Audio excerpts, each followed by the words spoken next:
Single mom helps man carry groceries. She has no idea he owns the entire supermarket chain. Hello, my precious and deeply respected family. Welcome back to Mr. Peter Stories. Each time I speak here, it's not for numbers, it's for you. You are not just part of this channel, you are the heart that keeps it alive. Your quiet support, your love, your presence, it all matters more than words could ever say. Sometimes I sit and ask myself, are you still with me? Not for fame, but for the bond, the connection, the story we've written together. If you still walk beside me, please write in the comments, I still believe in you. That line reminds me that love never truly fades when it's real. Now please take this humble prayer, spoken from the core of my being. May your days be kissed with peace, your nights held by calm. May love choose you every morning, and hope find you even in silence. May your family stay protected, your dreams stay alive, and your heart never forget how deeply you are valued. May life honor your goodness, and may you never have to search too far for a smile. This isn't just a video, this is a promise, a home, a love that grows stronger with each word, and always, I still believe in you. The rain fell in relentless sheets across the asphalt parking lot of Broom's supermarket, turning the evening into a symphony of drumming droplets and rushing gutters. Felicia Johnson pulled her thin jacket tighter around her shoulders. Her work uniform still damp from the earlier storm that had caught her between shifts. The fabric of her navy blue cleaning company shirt clung to her skin, but she ignored the discomfort. Donna's dinner was more important than staying dry. "Mama, I'm getting soaked." Donna's small voice piped up beside her, the 8-year-old's hand gripping Felicia's with surprising strength for such tiny fingers. "I know, baby. We're almost to the car," Felicia replied, her voice gentle despite the exhaustion that seemed to seep into her bones these days. Working 3 jobs to keep them afloat had become her new normal, but seeing Donna's bright smile made every sacrifice worthwhile. They were halfway across the parking lot when Felicia heard the unmistakable sound of tearing paper and the crash of items hitting wet pavement. Through the curtain of rain, she spotted a man struggling with what appeared to be the remnants of several grocery bags, expensive items scattered around his feet like the aftermath of a small explosion. Without hesitation, Felicia changed direction, pulling Donna along toward the stranger. The man looked up as they approached, and even in the dim parking lot lighting, she was struck by the most penetrating blue eyes she'd ever seen. Rain dripped from his dark hair, his simple jeans and grey sweater soaked through. Yet something about him made her breath catch. "Oh my goodness, let me help you," Felicia called out, immediately dropping to her knees on the wet asphalt without regard for her uniform. The rain continued to pelt down, but she began gathering the scattered items: organic vegetables, artisanal bread, expensive wine bottles that had miraculously survived the fall. Johnny Broom Jr. stood frozen for a moment, watching this beautiful woman with warm brown skin and the most genuine smile he'd ever encountered kneel in the rain to help a complete stranger. Her kindness hit him like a physical blow, so different from the calculated interactions he'd grown accustomed to in his world of business meetings and social obligations.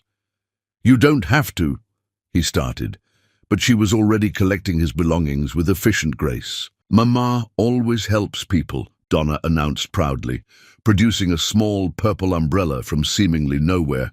"Here, mister, you can use my umbrella. You're getting really wet." The innocent generosity of the child, offering her only protection from the storm to a stranger, nearly brought Johnny to his knees. When was the last time someone had offered him something without expecting anything in return? He couldn't remember. "That's very kind of you, sweetheart," Johnny managed, his voice rougher than he intended. He knelt down beside Felicia, their shoulders brushing as they both reached for the same bottle of olive oil. The contact sent an electric shock through his system that had nothing to do with the storm overhead. Felicia's breath caught as their fingers touched, skin against skin in the cold rain. She looked up to find those incredible blue eyes studying her face with an intensity that made her heart skip several beats. There was something wounded in his gaze, something that called to the nurturing instincts she'd honed through years of single motherhood. "I'm John," he said softly, using the shortened version of his name without conscious thought. Something about this moment, this woman, made him want to be someone simpler, someone real. "Felicia," she replied, her voice barely audible above the rain, "and this is my daughter, Donna." They worked together in companionable silence, gathering the scattered groceries while the rain continued to fall around them. Johnny found himself studying Felicia's profile, the elegant curve of her neck, the way she moved with unconscious grace, even while kneeling on wet pavement. Her natural beauty was breathtaking, but it was her immediate willingness to help a stranger that truly captured his attention. "Do you shop here often?" Johnny asked, desperate to keep her talking, to prolong this unexpected encounter. "Every Thursday after my cleaning shift," Felicia admitted, carefully placing the last of his items into her arms since his bags were beyond salvation. "It's the only time I can manage it with my schedule." Johnny's heart clenched at the tired note in her voice, at the glimpse into a life that was clearly filled with more responsibility than any one person should have to bear. He wanted to ask about her schedule, about what brought such exhaustion to someone so young, but something told him to move slowly. "Let me at least carry these to your car," he offered, gesturing to the groceries she'd rescued. "Oh, you don't need to, please," Johnny interrupted gently. "It's the least I can do after you rescued my dinner from drowning." Felicia laughed, a sound so pure and musical that Johnny felt something tight in his chest begin to loosen. "Well, when you put it like that." They walked together toward the modest sedan, parked in the farthest, cheapest section of the lot. Johnny noticed immediately that the car had seen better days. Small dents, faded paint, a rear window held together with clear tape. Yet Felicia carried herself with a dignity that would have befitted a queen walking to a golden carriage. "Thank you so much," Felicia said as they reached her car, fishing in her purse for keys with hands that trembled slightly from the cold. "You really didn't have to help." "You helped me first," Johnny pointed out, reluctant to end their interaction. Up close, he could see the golden flecks in her dark eyes, the way her smile transformed her entire face. "I was having quite the disaster back there." "Mama says everyone needs help sometimes," Donna chimed in, tugging on Johnny's wet sweater. "Are you sad? You look sad like Mama does sometimes." The child's innocent observation hit both adults like a bolt of lightning. Felicia's cheeks heated with embarrassment, while Johnny felt exposed in a way that had nothing to do with his rain-soaked clothes. "Donna, sweetheart, we shouldn't—" "It's okay," Johnny said quietly, crouching down to Donna's eye level. "You're very observant, little one. Yes, I have been sad, but meeting you and your mama has made me feel a little less sad." Donna beamed at him, then looked up at her mother with the wisdom that only children seem to possess. "Mama, he's nice, and he has kind eyes like yours." Felicia felt her heart do something dangerous in her chest as she watched this mysterious man interact with her daughter. There was a gentleness in his manner, a careful way he held himself around Donna that spoke of someone who understood fragility. "Well," Felicia said, finally managing to unlock her car, "we should let you get out of this rain. You'll catch pneumonia." Johnny stood slowly, reluctant to break the spell that seemed to have settled over the three of them. Would it be presumptuous of me to ask if I might see you again? Perhaps when you're not rescuing strangers in parking lots?" The hope in his voice was unmistakable, and Felicia found herself nodding before her rational mind could intervene. "I'm here every Thursday around 6, she heard herself saying. "Then I'll be here next Thursday at 6, Johnny promised, his smile transforming his entire face. "If you don't mind the company of a man who can't manage his grocery bags."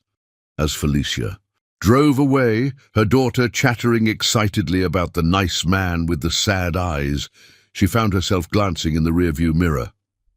Johnny stood in the parking lot, rain still falling around him, watching their car disappear into the evening traffic. Something about the sight made her heart ache with a longing she hadn't felt in years. Johnny remained motionless long after. Felicia's taillights had disappeared, oblivious to the rain soaking through his clothes. For the first time since Sarah had shattered his ability to trust, he felt something stir in his chest, something that felt dangerously like hope. He had no idea that in 7 days his life would begin to change in ways he never could have imagined. All he knew was that Thursday couldn't come soon enough. Chapter 2. The Pull of Destiny. 3 weeks had passed since that rainy Thursday evening, and Johnny Broom Jr. found himself visiting every Broom supermarket location in the city. He told himself it was legitimate business research, understanding his late father's empire from the ground up, observing operations without management interference. Deep down, though, he knew the truth. He was searching for her.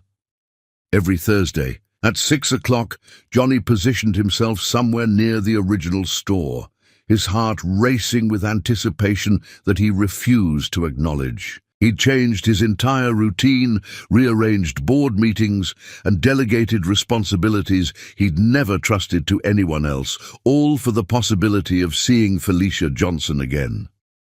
The memory of her smile haunted him.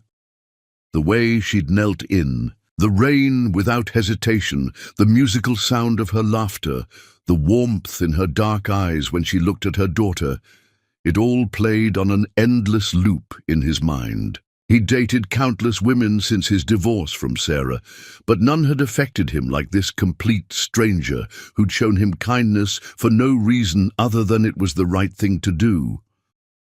On this particular Thursday, the evening sky painted, itself in shades of amber and rose gold, casting a magical glow over the parking lot. Johnny had positioned himself near the outdoor seating area of a small cafe adjacent to the supermarket, nursing his third cup of coffee and pretending to read financial reports on his tablet. His pulse quickened every time a car pulled into the lot. At precisely 6:15, he spotted her familiar sedan pulling into the same distant parking space she'd occupied 3 weeks ago. Johnny's breath caught in his throat as Felicia emerged from the driver's side, looking even more beautiful than his memory had painted her. She wore faded jeans and a simple blue sweater that hugged her curves in all the right places, her natural hair pulled back in a way that showcased the elegant line of her neck. Donna bounced out of the passenger side, her animated chatter carrying across the parking lot as they walked hand in hand toward the store entrance. Johnny waited, his heart pounding, until they emerged 40 minutes later with their modest collection of groceries. "Excuse me?" he called out, rising from his table as they passed the cafe. "Felicia." She turned at the sound of her name, and when recognition dawned in her eyes, her face lit up with a smile that made Johnny's chest tight with emotion. "John!" Donna squealed, breaking free from her mother's hand to run toward him. "Mama, it's the nice man from the rain." "I see that, baby," Felicia said softly, her voice carrying a note of surprise and something else, pleasure, that made Johnny's pulse quicken. "I was hoping I might run into you," Johnny admitted, crouching down to accept the enthusiastic hug Donna launched at him. The child's easy affection stirred something deep in his chest, a longing he'd buried years ago. "Were you shopping too?" Felicia asked, glancing around for evidence of grocery bags. "Actually, I was working," Johnny said, gesturing to his tablet and the scattered papers on the cafe table. "I'm a business consultant. I travel between different cities, helping companies improve their operations. I'm working on a project here in town. The lie came easily, built on enough truth to feel natural. He was, in a sense, consulting on business operations, just not in the way he'd implied. "That sounds interesting," Felicia said, though he noticed the way her eyes lingered on his expensive tablet and the quality of his casual clothes. "And complicated? It can be, but I love what I do." Johnny paused, then took a breath. Would you and Donna like to join me for something to drink? This cafe makes excellent hot chocolate." Felicia hesitated, and Johnny could see the internal debate playing out across her expressive features.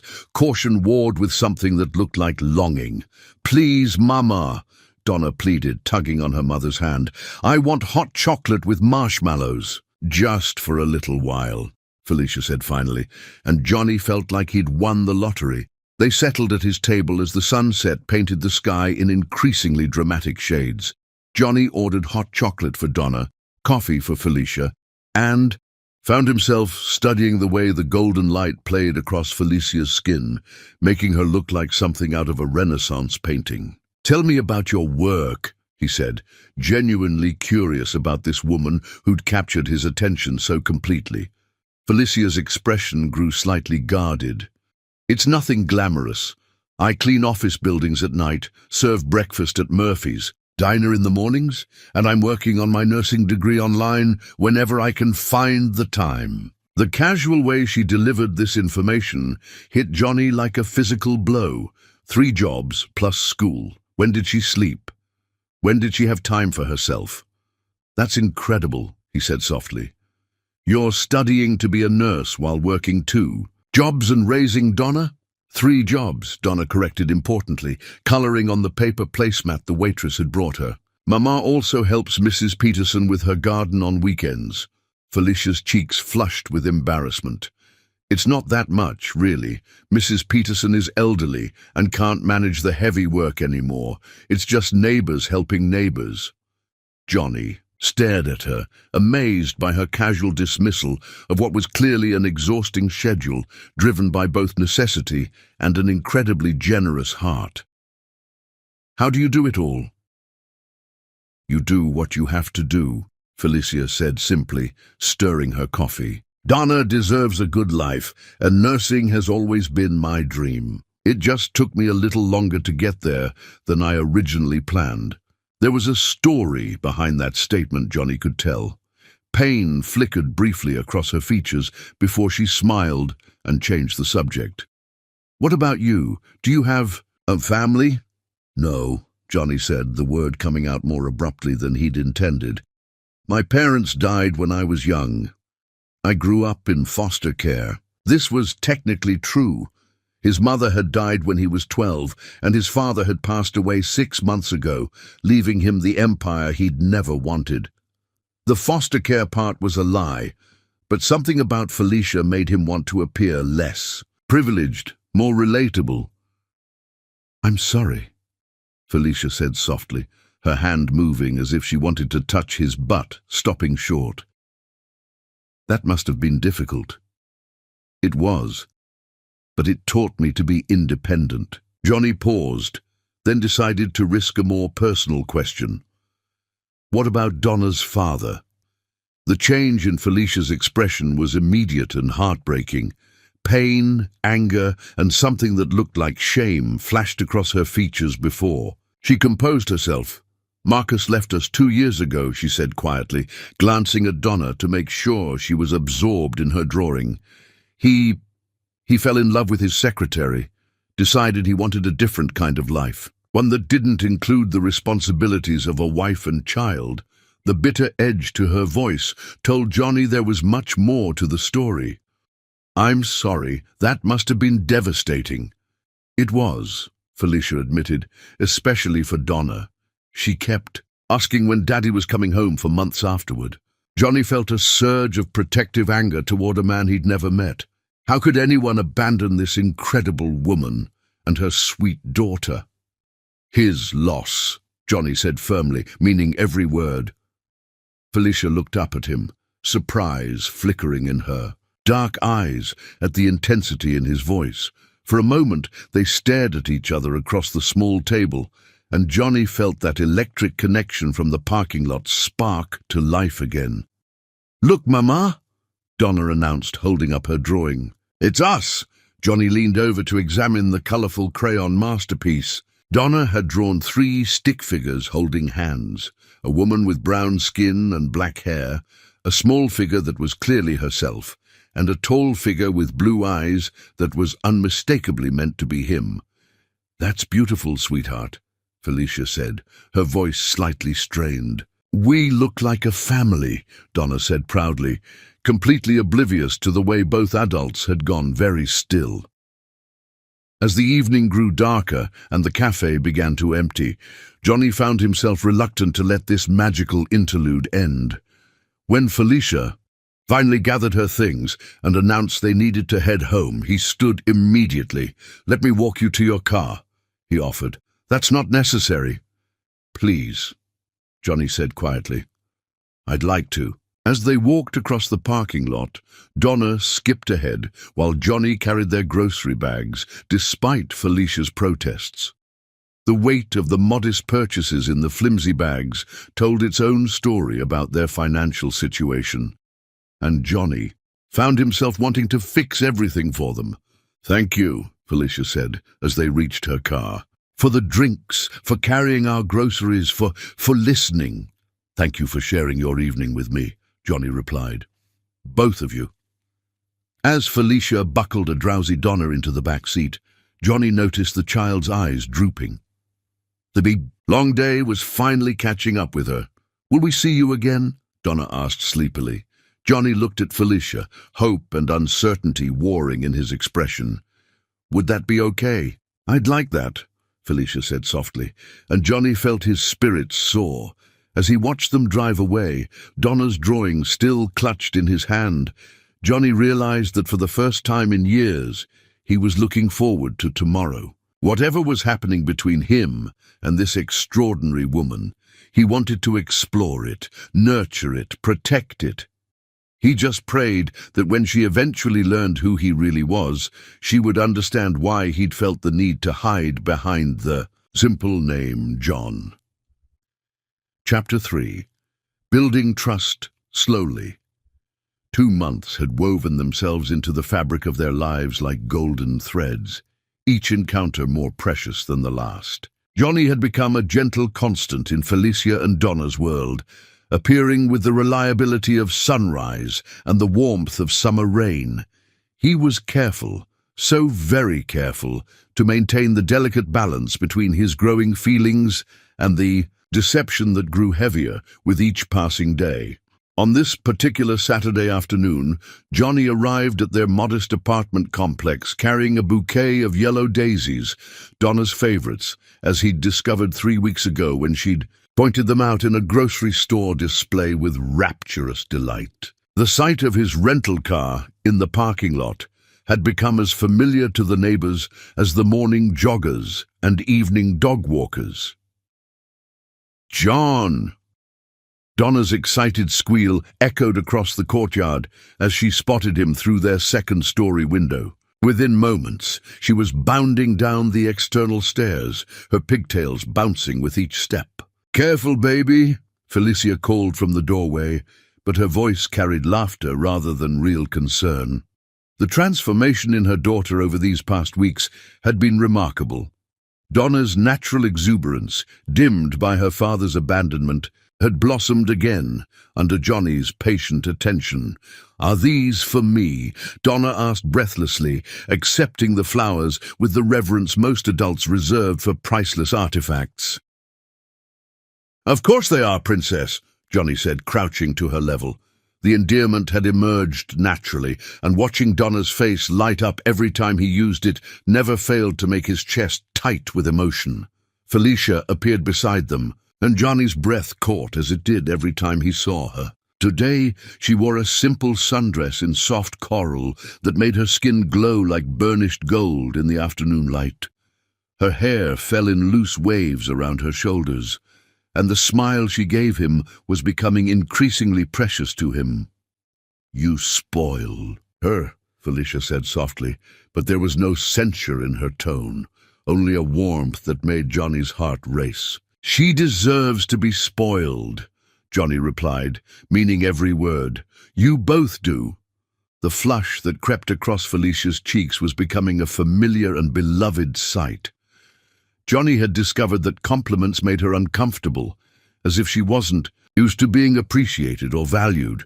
It made him want to shower her with praise until she understood exactly how extraordinary she was. "I brought lunch," Johnny announced, producing a picnic basket from his car. "I thought we might go to Riverside Park. Donna mentioned wanting to try the new swings they installed. Can we, Mama? Please?" Donna bounced on her toes, still clutching the daisies.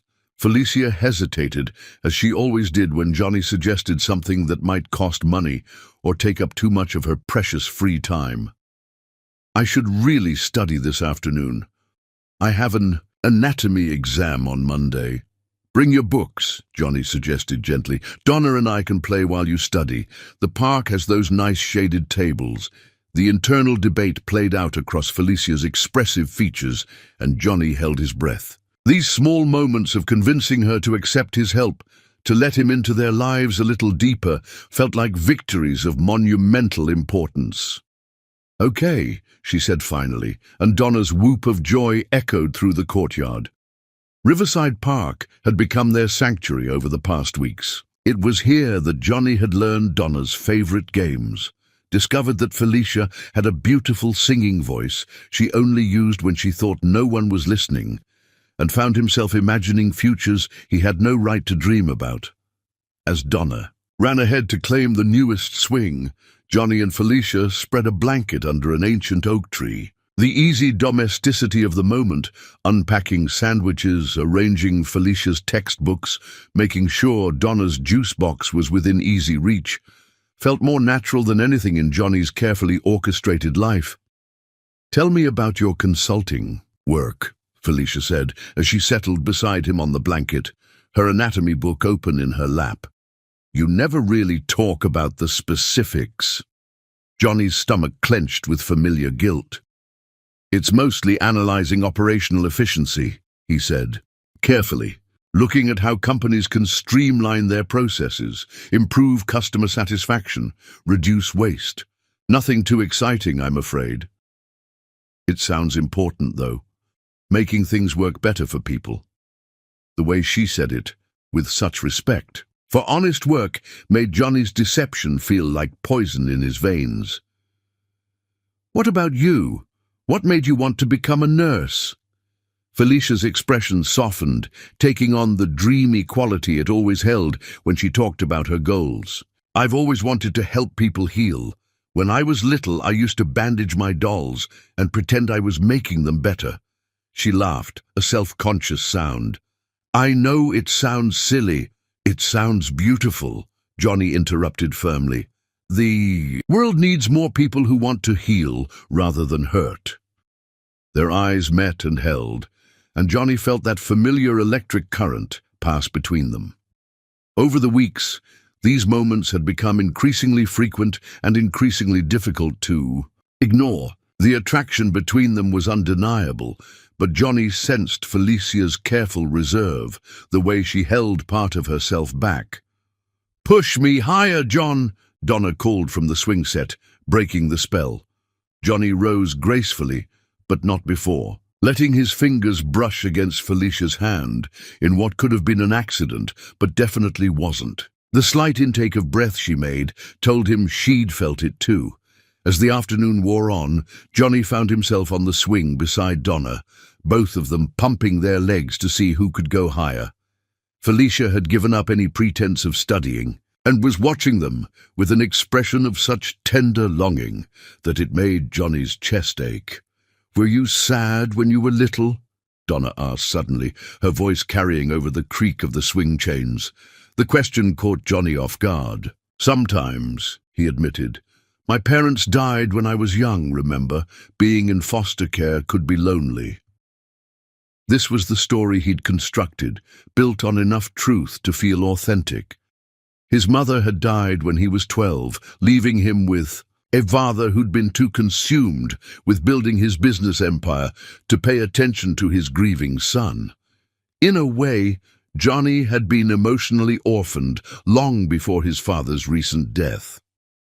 "I get sad sometimes too," Donna confided, "when I think about my daddy.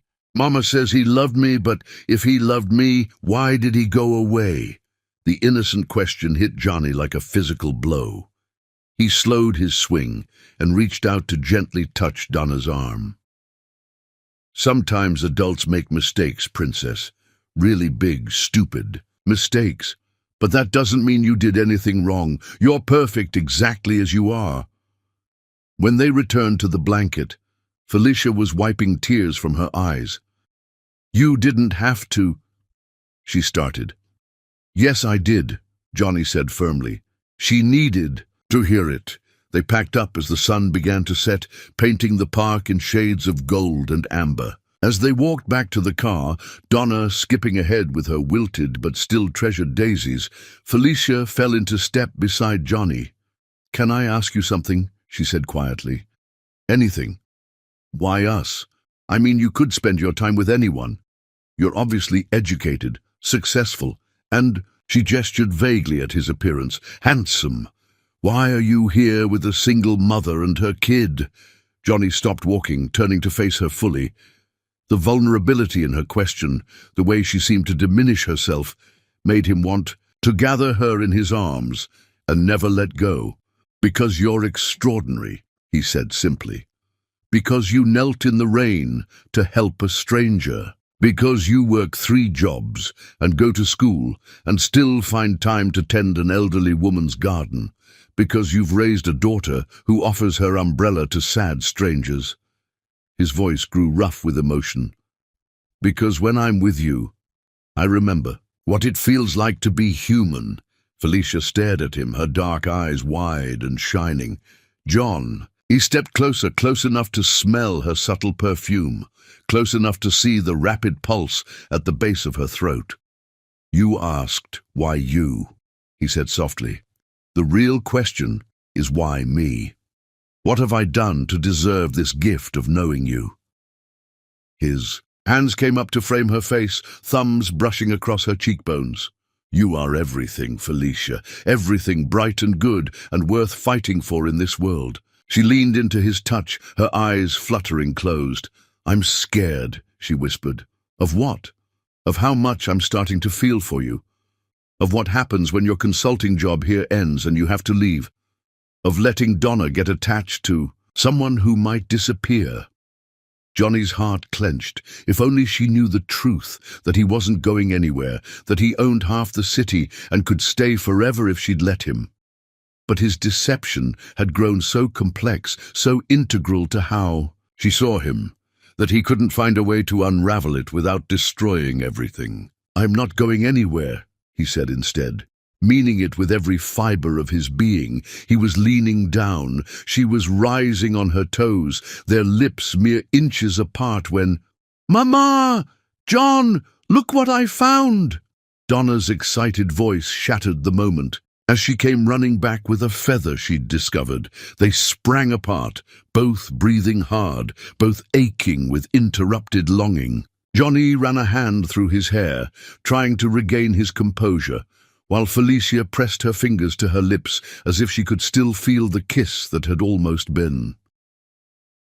That night, alone in his empty mansion, Johnny stood at his bedroom window and thought about Felicia in her small apartment, probably studying by lamplight while Donna slept. The gulf between their worlds had never felt wider or more insurmountable. But as he remembered the way she'd looked at him in the park, the way she'd leaned into his touch, Johnny knew with absolute certainty that he was falling in love with her. The realization should have terrified him. After Sarah's betrayal, he'd sworn never to trust another woman with his heart. Instead, it felt like coming home. Chapter 4. The First Touch of Heaven. 3 months of careful courtship had built between them like a symphony reaching its crescendo. Every shared glance, every accidental touch, Every almost kiss had woven threads of desire so tight that the air around them seemed to vibrate with unspoken longing. Tonight, under a canopy of stars and twinkling fairy lights at the annual Riverside Neighborhood Festival, those threads were about to snap. The festival had transformed the usually quiet park into a wonderland of music, laughter, and magic. Strings of warm lights hung between the trees like captured starlight, while local vendors offered everything from homemade funnel cakes to handcrafted jewelry. The whole community had turned out for the celebration, families spreading blankets on the grass, while children ran between booths with faces painted like butterflies and superheroes. Johnny had suggested they attend together, and for once, Felicia had agreed without her usual hesitation. She'd even let him convince her to leave her textbooks at home, to take one evening just for herself. Now, watching her laugh at Donna's excitement over the face-painting booth, Johnny felt his chest tight with an emotion he was finally ready to name. Love. Pure, devastating, life-changing love. "Can I get a butterfly, Mama, please?"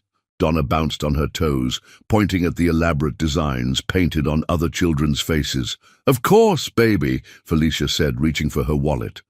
"Allow me," Johnny said gently, producing a $20 bill before Felicia could protest. "It's a special night." Felicia's grateful smile was worth more than all the money in his offshore accounts. "Thank you," she said softly, "for everything. For making this feel like..." "Like what?" Johnny prompted when she trailed off. "Like magic," she finished, her cheeks warming with that beautiful blush he'd come to treasure.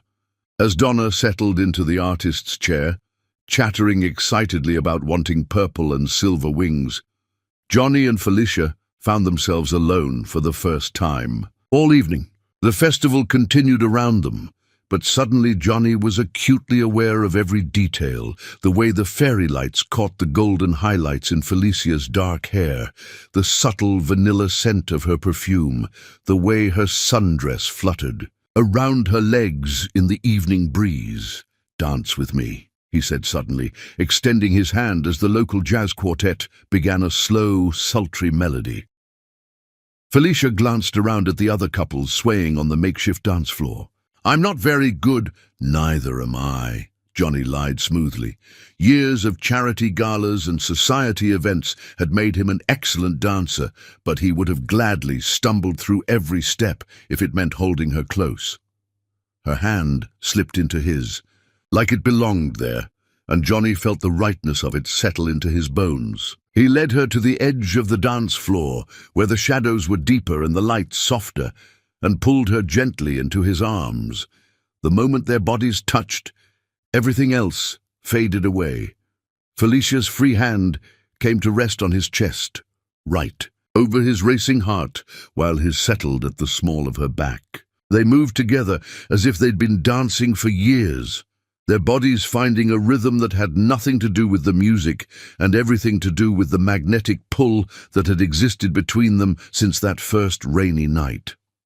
"Felicia," Johnny murmured, her name a prayer on his lips. She looked up at him, and in her dark eyes he saw his own longing reflected back at him. The careful walls they'd built around their hearts were crumbling, leaving them exposed and vulnerable and desperate for each other. "I know," she whispered, understanding everything he couldn't say. The song ended, but they didn't separate. Instead, Johnny's hand moved to cup her face, his thumb tracing the line of her cheekbone with reverent tenderness. Felicia's breath caught, her lips parting slightly, and Johnny felt the last of his restraint shatter. "I need to kiss you," he said roughly. "I've been dying to kiss you for months." "Yes," Felicia breathed, and that single word broke the spell that had held them frozen. Johnny lowered his head, and their lips met in a kiss that was 3 months of longing, condensed into a single moment of perfect connection. It started gentle, almost tentative, but the instant their mouths touched, something wild and hungry awakened between them. Felicia's hands fisted in his shirt, pulling him closer as Johnny's arms tightened around her waist. The kiss deepened, became desperate, as if they were trying to pour months of unspoken feelings into this one stolen moment. Johnny's tongue traced the seam of her lips, and when she opened for him with a soft moan, he felt his knees nearly buckle. She tasted like summer rain and sweet wine, like every good thing he'd ever wanted, but never dared to hope for.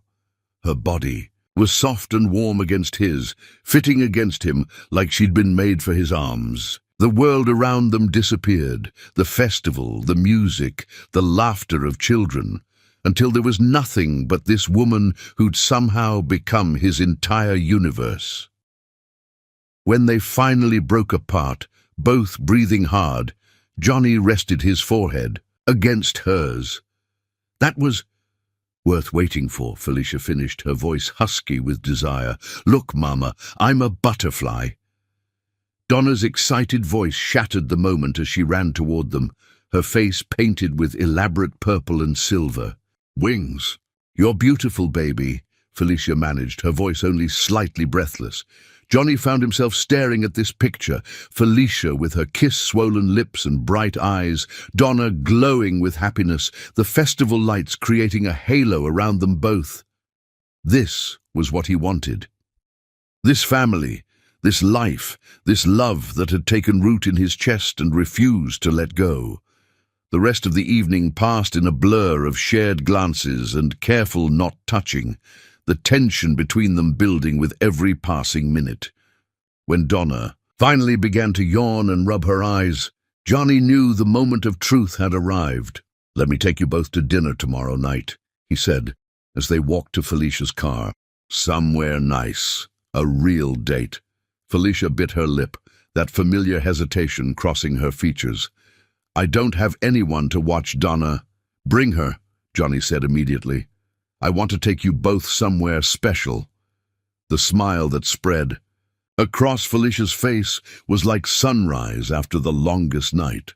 Okay, she said simply. The next evening, Johnny arrived at their apartment in a state of nervous anticipation. He'd chosen Bella Luna, a family-friendly Italian restaurant with outdoor seating and live music, carefully selecting somewhere elegant but not ostentatious. He couldn't risk Felicia questioning how he could afford the kind of places he was used to frequenting. When Felicia opened the door, Johnny's breath caught in his throat. She wore a simple black dress that hugged her curves and made her skin glow like burnished gold.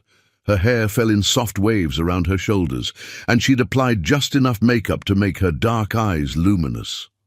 You look incredible, he said. Hoarsely, Mama looks like a princess, Donna announced, appearing beside her mother in a pretty pink dress with matching ribbons in her hair. You both do, Johnny said truthfully, offering his arm to Felicia. Dinner was perfect in every way that mattered. Johnny had quietly arranged for the restaurant's guitarist to learn Felicia's favorite song, At Last, by Etta James, and when the opening notes filled the air, the look of wonder on her face was worth every string he'd had to pull to make it happen. They talked and laughed and shared bites of each other's meals while Donna charmed the waitstaff and collected the little umbrellas from their drinks. When the music started, Johnny stood and extended his hand. Dance with me again? This time, Felicia didn't hesitate. She took his hand and let him lead her to the small dance floor, leaving Donna happily coloring on her placemat under the watchful eye of their waitress. In his arms again, Felicia felt like she was exactly where she belonged. The warm night air wrapped around them like a blessing as they swayed to the music, and when Johnny pulled her closer, she melted against him without reservation. I'm falling for you, Johnny whispered against her ear, his breath sending shivers down her spine. I'm falling so hard I can't see straight. Felicia pulled back to look at him, her heart in her throat. I'm scared, she admitted. Of what? Of how much I want this. Want you. The confession was barely audible, but Johnny heard every word. Don't be scared, he said softly. Whatever this is between us, we'll figure it out together. When the song ended, they stood there holding each other, both knowing that something fundamental had shifted between them. The careful friendship they'd built was transforming into something deeper, more dangerous, more necessary than breathing. As Johnny walked them home, Donna chattering sleepily between them, the tension built with every step. By the time they reached Felicia's apartment, the air around them was electric with possibility. "Will you come up?" Felicia asked quietly as she lifted a drowsy Donna from Johnny's arms. "For coffee?" They both knew she wasn't really asking about coffee. Johnny's answer was to follow her up the stairs, his heart pounding so hard he was sure she could hear it. Inside the small apartment, Felicia tucked Donna into bed, while Johnny waited in the living room, studying the photos on her walls, the books scattered on her coffee table, the evidence of a life lived with love and purpose despite its hardships. When she emerged from Donna's room, closing the door softly behind her, the air between them crackled with 3 months of pent-up desire. "Coffee?" she asked, her voice barely above a whisper. "I don't want coffee," Johnny said honestly, moving toward her slowly, giving her every chance to retreat. "I want you." Felicia's breath caught, but she didn't step back. Instead, she reached for him, her hands fisting in his shirt as she pulled him down to her. Their second kiss was everything their first had been and more. Hungry, desperate, filled with months of longing, finally given permission to burn free. Johnny's hands tangled in her hair as she pressed against him, and when she moaned softly into his mouth, he felt his control slip another notch. "Are you sure?" he asked against her lips, even as his body screamed at him not to give her a chance. "To change her mind. I've never been more sure of anything," Felicia whispered, and that was all the invitation Johnny needed. He swept her up in his arms, carrying her to her bedroom like she weighed nothing at all. In the soft lamplight he worshipped her with his hands and mouth, showing her with touch what he couldn't yet say with words. She was beautiful, so beautiful. It hurt to look at her, and when she gave herself to him completely, Johnny felt something broken inside him begin to heal. Afterward, as they lay tangled in her sheets, Felicia's head on his chest and his arms wrapped around her like he never wanted to let her go, Johnny stared at the ceiling and felt his world shift on its axis. This was love. Real, honest, life-changing love. And God help him, he was going to fight for it, even if it meant risking everything he'd built to protect his heart. In the next room, Donna slept peacefully, dreaming of butterfly wings and the nice man who made her mama smile. She didn't know it yet, but her dreams of a complete family were about to come true in ways she'd never imagined. Chapter 5. Deepening Love and Growing Deception. 4 months had woven their lives together so seamlessly that Johnny could barely remember what his world had looked like before Felicia and Donna became the center of it. Every morning he woke with anticipation thrumming through his veins, eager to see Felicia's sleepy smile and hear Donna's infectious laughter. His penthouse suite felt like a museum compared to the warmth of their small apartment, where love lived in every corner, and happiness was measured in shared moments rather than quarterly profits. This particular Saturday morning found Johnny in Felicia's tiny kitchen, flour dusting his designer jeans as he attempted to master the art of pancake making. The irony wasn't lost on him. A man who owned a dozen restaurants couldn't manage to flip a pancake without burning it. "You're overthinking it," Felicia observed from her spot at the small dining table, nursing her coffee while anatomy notes spread around her like fallen leaves. She wore one of his shirts over her sleep shorts, and the sight of her in his clothes did dangerous things to his concentration. "I'm a perfectionist," Johnny admitted, sliding another mishapen pancake onto the growing stack. "I want everything to be perfect for you both." Donna looked up from her coloring book, crayon paused mid-stroke. "Mama says perfect is boring. She says the best things have little mistakes that make them special." Johnny paused, spatula halfway to the pan, struck by the simple wisdom of an 8-year-old. In his world of corporate precision and calculated moves, there was no room for beautiful imperfection. But here, in this sun-drenched kitchen that smelled like vanilla and coffee, he was learning that the most precious things were often the ones that couldn't be controlled or purchased. "Your mama is very wise," he said softly, catching Felicia's eye over Donna's head. The look that passed between them was so full of love and longing that Johnny's chest ached with the weight of it. After breakfast, they made their way to the small courtyard behind the apartment complex. Johnny had been teaching Donna to ride a bike for weeks now, and today felt like the day she might finally master it without training wheels. He'd bought the bike, a pretty pink one with streamers on the handlebars, claiming it was an early birthday gift, though Donna's birthday was still months away. "I'm scared," Donna confessed, staring at the bike like it might bite her. "That's okay, princess," Johnny said, crouching down to her level. "Being scared just means you're about to do something really brave." Felicia watched from her bedroom window, her heart swelling as she observed the man she'd fallen completely in love with patiently encourage her daughter.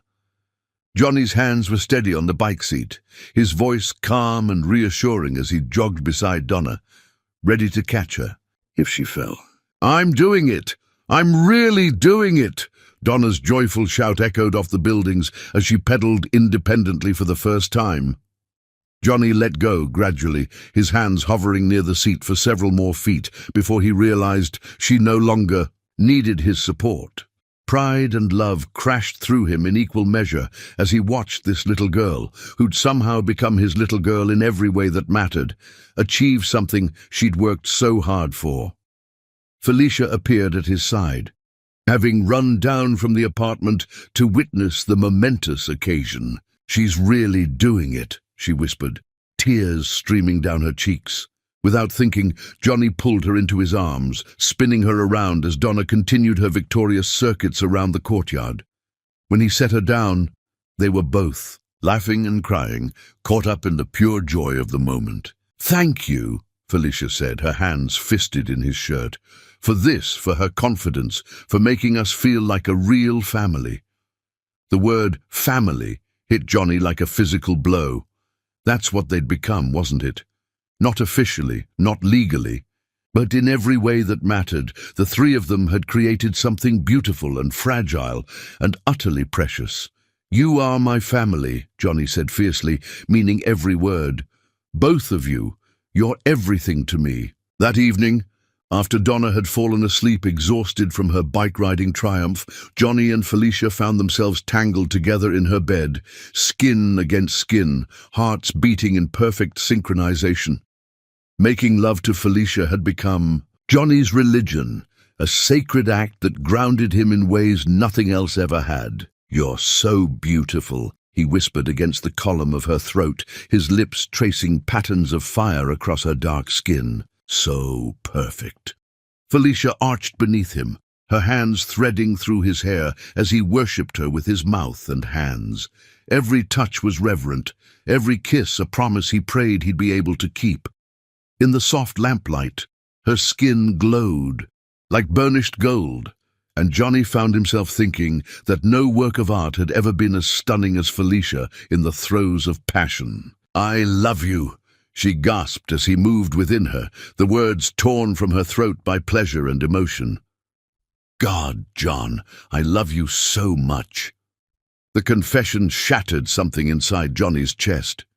He'd known she cared for him, could see it in the way she looked at him, the way she trusted him with her body and her daughter's heart. But hearing the words spoken aloud in the darkness, feeling them vibrate against his skin, was almost more than he could bear. "I love you too," he managed, burying his face in her neck as he fought back tears. "More than I ever thought possible."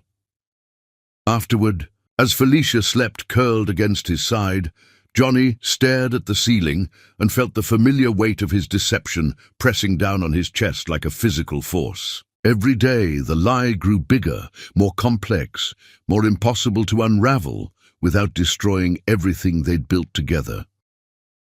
His phone buzzed on the nightstand.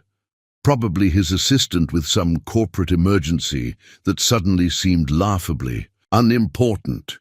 But when he saw Felicia stir at the sound, Johnny quickly silenced it and pulled her closer. "Everything okay?" she mumbled sleepily. "Perfect," Johnny lied, pressing a kiss to her hair. "Go back to sleep, baby." But even as she settled back into peaceful slumber, Johnny's mind raced. How long could he keep this up? How long before someone recognized him, before Felicia started asking harder questions about his schedule, his resources, his mysterious consulting work?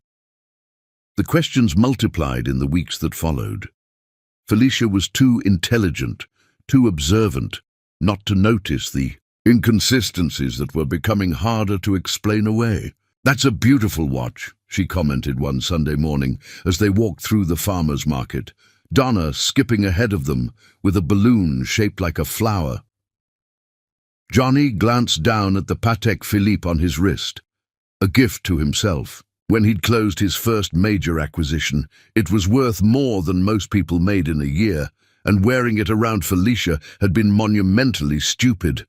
"It was my father's," he said quickly. The lie came easily now. Too easily. "One of the few things I have left of him." Felicia's expression softened immediately, and Johnny hated himself for using her compassion against her. "I'm sorry. I didn't mean to bring up painful memories." "It's fine," Johnny assured her, hating how effortlessly the deception flowed. "He would have liked you, I think. He always said the measure of a person was how they treated those who couldn't do anything for them." It wasn't entirely a lie. His father had said something similar, though in the context of business relationships rather than personal ones. But watching Felicia's face light up at the imagined approval of a man she'd never meet made Johnny's stomach churn with guilt. The expensive gestures were becoming harder to explain too. When he'd quietly paid for Donna's emergency dental work, claiming his consulting bonus had been larger than expected, Felicia had accepted the explanation with gratitude. But Johnny could see the questions in her eyes, the way she studied him. When she thought he wasn't looking. "You don't have to keep paying for things," she said one evening, as they cleaned up dinner dishes. "I know money must be tight traveling for work the way you do." Johnny's hands stilled on the plate he was washing. Money tight? If only she knew that the amount he spent on her and Donna in a month was less than he typically paid for a single bottle of wine. "I like taking care of you both," he said honestly. "It makes me happy." "But it's not sustainable," Felicia pressed gently, "and I don't want you to think I expect it. Donna and we're used to making do with less." The quiet pride in her voice, the way she stood there in her second-hand dress trying to protect him from financial hardship that didn't exist, made Johnny want to drop to his knees and confess everything. He wanted to tell her about the billions in his accounts, the houses and cars and companies that bore his name. He wanted to promise her that she'd never have to worry about money again, that he could give her and Donna everything they'd ever dreamed of. But more than that, he was terrified of losing the way she looked at him now, like he was her hero rather than her meal ticket. The spectre of Sarah haunted every interaction, every moment of happiness. His ex-wife had been so convincing, so perfect in her deception, that Johnny had genuinely believed she loved him for himself, right up until the moment she'd walked out with half his fortune and his best friend.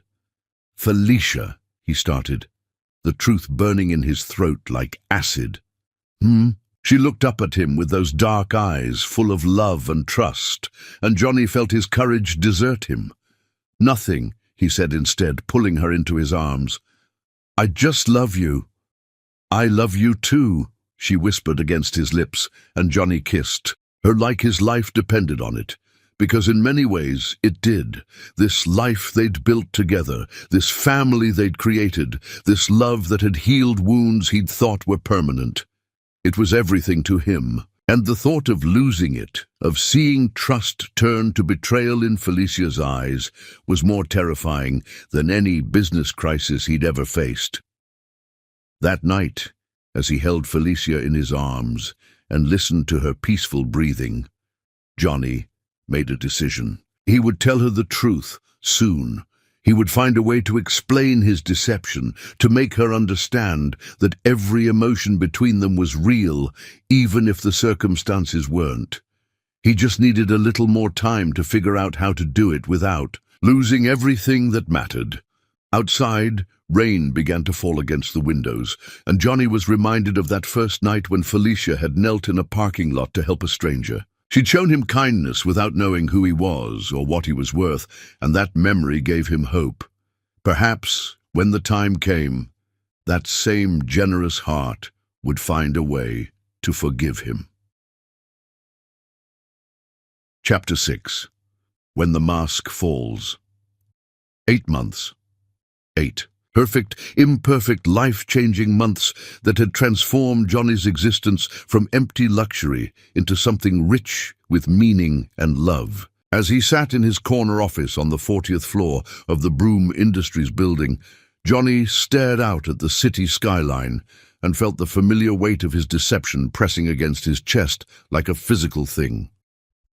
He'd been planning to tell Felicia the truth for weeks now. Every morning, he woke with the intention of ending the charade that had grown so complex he sometimes forgot which version of himself he was supposed to be. But every time he looked into her trusting eyes, every time Donna called him her almost daddy, his courage deserted him. His assistant Derek knocked on the door, interrupting his brooding. "Mr. Broom, the quarterly reports are ready for your review, and you have the Henderson acquisition meeting at 3. "Thank you, Derek," Johnny replied, not turning from the window.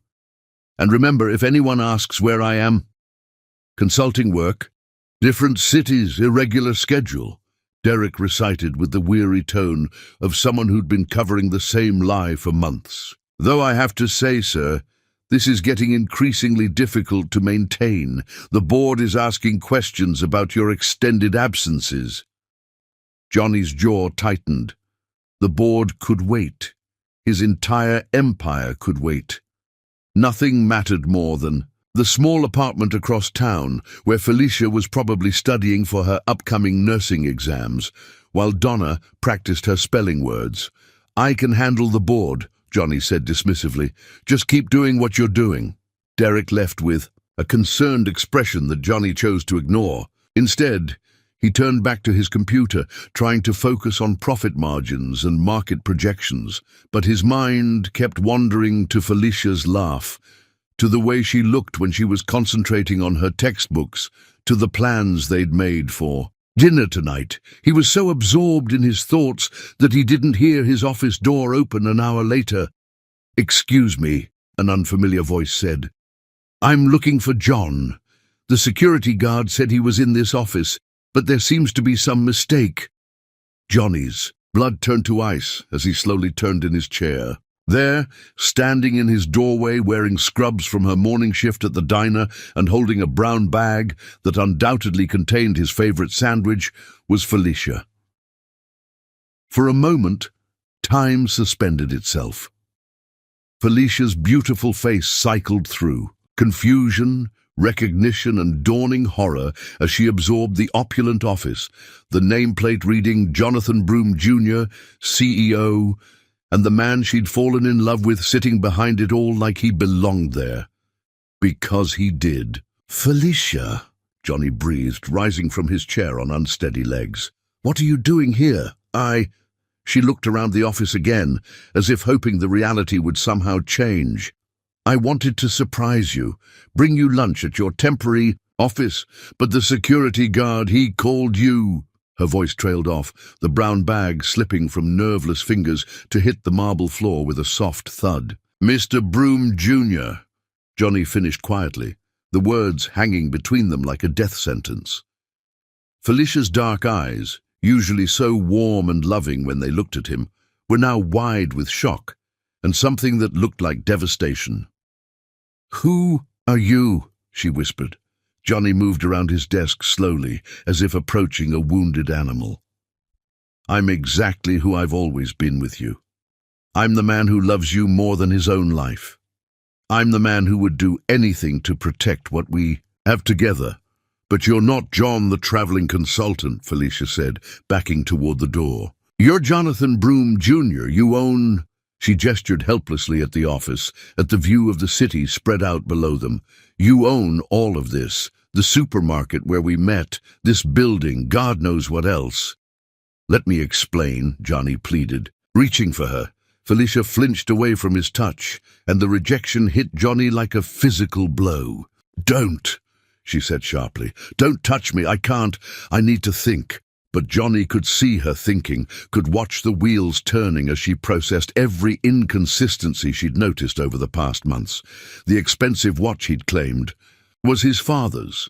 The way he always seemed to have money for whatever they needed. The knowledge he possessed about business operations that seemed far too detailed for a simple consultant. It was all a lie, she said, her voice barely above, a whisper. Everything, every conversation, every moment, Her voice broke. Every time you told me you loved me. No, Johnny said fiercely, moving closer despite her retreat. That was never a lie. Not once. My feelings for you, for Donna, they're the only real thing in my life. But you lied about everything else. Felicia's voice rose, pain and anger warring in her tone. You let me worry about you spending money on us, let me think I needed to protect you from financial hardship. You sat in my tiny apartment and ate my simple meals and watched me work 3 jobs while you own half the city. I wanted you to know me for who I really am, Johnny said desperately, not what I have or what I can buy. But I don't know who you really are. The words exploded from Felicia like she'd been holding them back with pure force of will. John doesn't exist. The man I fell in love with, the man I let into my bed, into my daughter's heart, he was a fiction. Johnny ran his hands through his hair, searching for words that could bridge the chasm that had opened between them. My name is Jonathan, but everyone who matters calls me Johnny. I did grow up lonely, not in foster care, but with a father who cared more about profit margins than his own son. I told you about feeling isolated, about not trusting people's motives. All of that was true. But you didn't trust mine, Felicia said quietly, and something in her tone made Johnny's chest constrict with dread. After 8 months together, you still don't trust me enough to tell me the truth. It's not that simple, isn't it? Felicia's eyes were bright with unshed tears, but her voice was steady. You made a choice every single day to lie to me. You chose to let me make a fool of myself worrying about your finances while you could. Probably buy and sell everything I own 1,000 times over. Johnny felt panic clawing at his throat. This was going wrong, so much worse than any scenario he'd imagined. Felicia, please, let me take you somewhere private. Let me explain everything. She was already shaking her head. I can't look at you right now and not see 8 months of deception. I need to go. Don't leave, Johnny begged, abandoning all pride. Please, baby, don't leave. We can work through this. But Felicia was already at the door, her hand on the handle. She paused without turning around. I need you to stay away from us, from Donna and me. I need time to figure out what was real and what was just another lie. Everything between us was real, Johnny said, his voice breaking. Every touch, every kiss, every moment of happiness. It was all real. Felicia's shoulders sagged as if the weight of his words was too much to bear. Maybe for you, she said softly, but how can I trust anything you say now? How can I trust my own judgment when I was so completely fooled? And then she was gone, leaving Johnny alone in his opulent office, surrounded by all the trappings of success that suddenly felt like a prison. He sank into his chair, his head in his hands, as the magnitude of what he'd lost crashed over him. In devastating waves, his phone rang, probably Derek with some urgent business matter, but Johnny ignored it. For the first time in his life, his empire felt meaningless. All the money, all the power, all the achievements he'd worked so hard for couldn't fix what he'd broken with his deception. Somewhere across the city, Felicia was probably picking up Donna from school, trying to figure out how to explain why the man they both loved couldn't be trusted anymore. The thought of Donna's confusion, her inevitable questions about when John was coming back, made Johnny feel physically sick. He'd done this. In his desperate attempt to protect himself from another Sarah, another betrayal, he'd become the betrayer. He'd taken Felicia's generous heart and thrown it back in her face, had made her question not just his feelings, but her own judgment. The elevator ride down from his office felt endless. Each floor seemed to take him further away from any hope of redemption, further from the life he'd built with two people who'd loved him exactly as he'd presented himself to be. As Johnny walked through the lobby of his building, past employees, who nodded respectfully to the boss they saw maybe twice a year, he caught a glimpse of his reflection in the polished marble walls. The man staring back at him looked hollow, broken, like someone who'd just lost everything that mattered, because he had. The rain that had started falling seemed appropriate somehow, as if the sky was mourning what he'd destroyed. Johnny stood on the sidewalk outside his building, getting soaked to the skin, and remembered another rainy night 8 months ago when a beautiful woman had knelt in a parking lot to help a stranger. She'd shown him kindness without knowing his name, his worth, or what he could do for her. And he'd repaid that gift by lying to her for 8 months. The realization that he might never see her smile again, might never hold her in his arms or watch Donna practice riding her bike, hit Johnny with the force of a physical blow. He'd been so terrified of losing them that he'd guaranteed it with his deception. Now all he could do was stand in the rain and pray that somehow, some way, love might be stronger than the lies that had destroyed it. Chapter 7. Trust Betrayed by Others. 3 days had passed since Felicia discovered the truth about Johnny's identity, and they felt like 3 lifetimes. Johnny had called, texted, and even shown up at her apartment, but Felicia couldn't bring herself to face him. Every time she looked at Donna's confused, tear-streaked face, asking why John couldn't come over anymore, Felicia felt her heart break a little more. She'd taken a sick day from the diner, unable to focus on anything beyond. The devastating realization that the man she'd fallen completely in love with was essentially a stranger. 8 months of what she'd thought was honest, growing love had been built on a foundation of lies so elaborate that she questioned everything she thought she knew about human nature. Meanwhile, in the glass towers of Broom Industries, Johnny's absence from board meetings and his obvious emotional distress had not gone unnoticed by his business associates. Derek Morrison, Johnny's longtime lawyer and supposed friend, sat in the conference room with Robert Chen, Johnny's business partner, and the company's CFO, discussing what they saw as a growing crisis. "He's completely lost perspective," Robert said, loosening his silk tie as he paced the length of the mahogany conference table. 3 board meetings missed this month, and when he does show up, he's distracted and making decisions based on emotion rather than profit margins. Derek nodded grimly, adjusting his glasses as he reviewed the reports. "It's this woman, this cleaning lady. She's obviously manipulated him. Classic gold digger behavior. Make the relationship feel authentic, play hurt when exposed, increase the perceived value of reconciliation." "Just like the last one," Robert muttered. "Sarah nearly destroyed him financially and emotionally. We can't let this happen again." The 2 men had worked tirelessly to build Johnny's empire alongside him, and they'd watched Sarah manipulate him with growing alarm until her eventual betrayal had nearly broken him.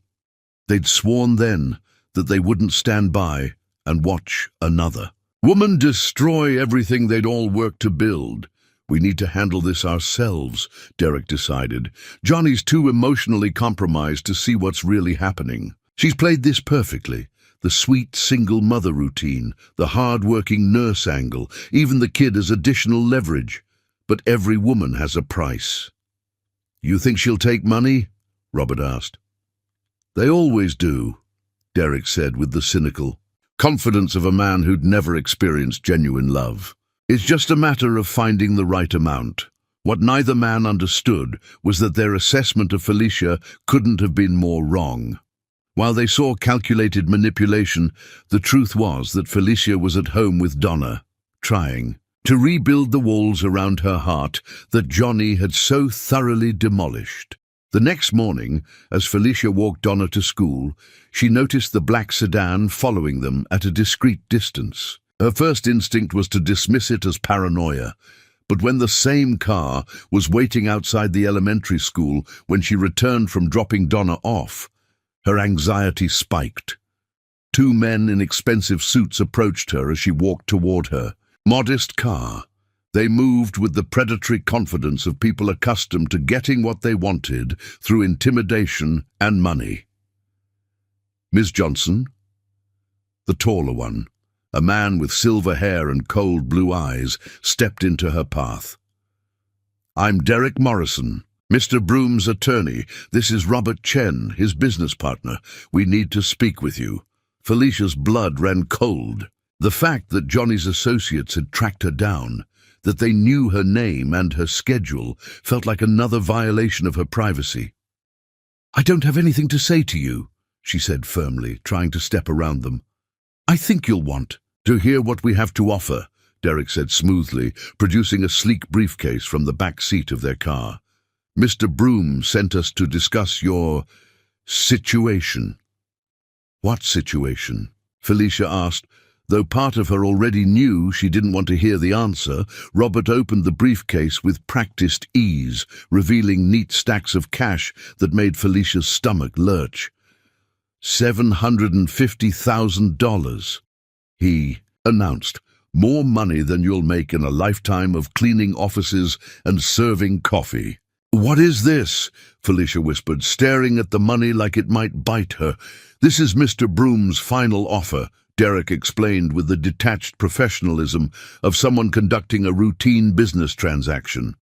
He realizes that his association with you has become embarrassing to his social standing. A man of his position can't be seen with someone of your background indefinitely. The words hit Felicia like physical blows, each one designed to cut deeper than the last. His association with me? Let's be honest, Miss Johnson, Robert said with fake sympathy. You're a single mother who works multiple jobs to make ends meet. Mr. Broom is worth nearly $1 billion. This was always going to be temporary.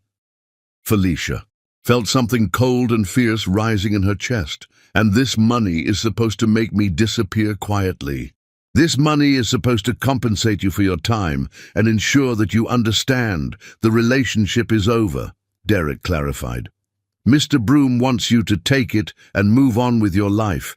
Find someone more appropriate to your circumstances. For a moment, Felicia stood frozen, staring at more money than she'd ever seen in one place. $750,000 could pay for Donna's education, could buy them a house, could ensure they never worried about money again, but it would also mean accepting that everything Johnny had told her about loving her was a lie.